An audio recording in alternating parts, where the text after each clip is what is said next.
would you obliviate yourself? Is this an academic discussion? How about this? Let's pretend we've been friends for the past year. I thought we were. And that we are civil-minded people. I thought we are. And hypothetically, you were manipulated by a cursed book and relic. And later ended your uncle's life with an unforgivable. Wait, that... Your sister left you, you have no family nearby, and your only friends are an heir to Slytherin and a sociopath. Merlin, can you stop? Ever hear about something called tact? So, an academic discussion. I regret asking in the first place. You know I'm just joking with you. You know my opinions on the memory charm. There's no charm at all. It may not be the worst spell, but it can be the worst. Obliviate can shatter one's sense of self forever.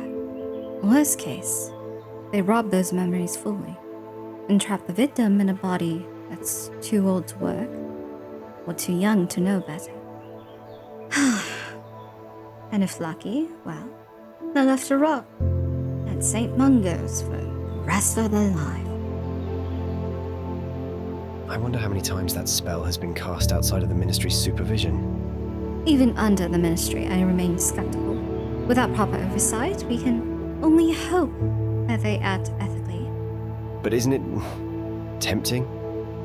Getting rid of all the pain? Having someone take away what hurt you? Who made you hurt? All those memories that day after day wind us up and ruin us. Wouldn't it be nice to have all of that simply disappear?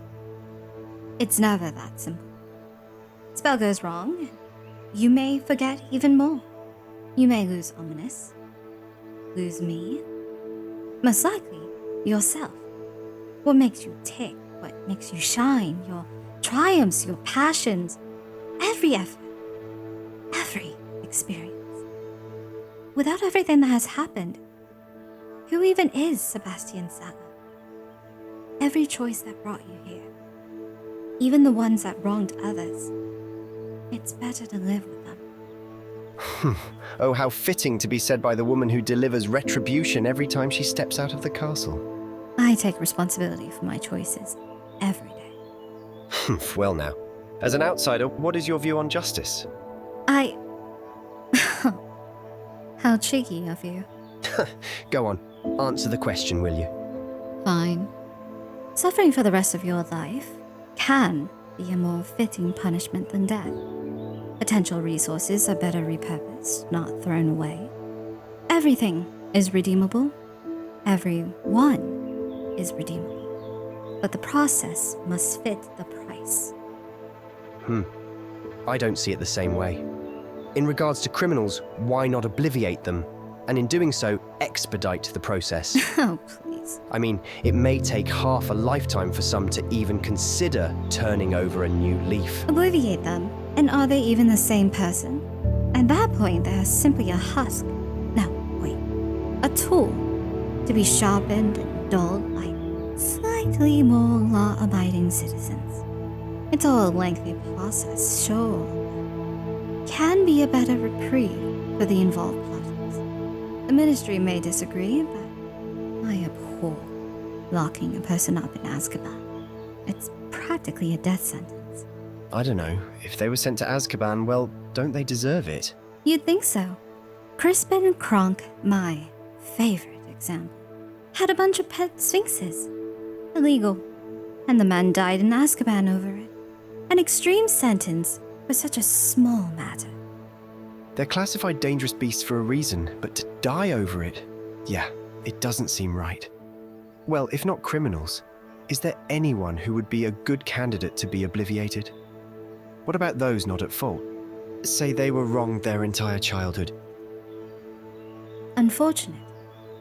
But they must find their way through. How callous of you.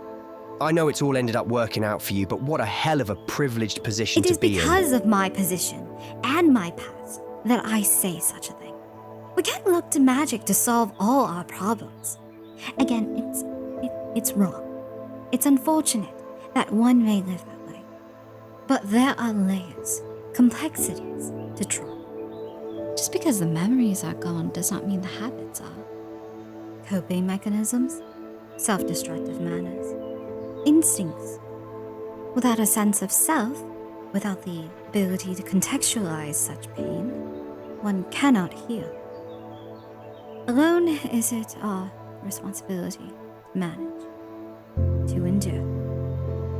So that wasn't a very satisfying answer, but I can see the logic.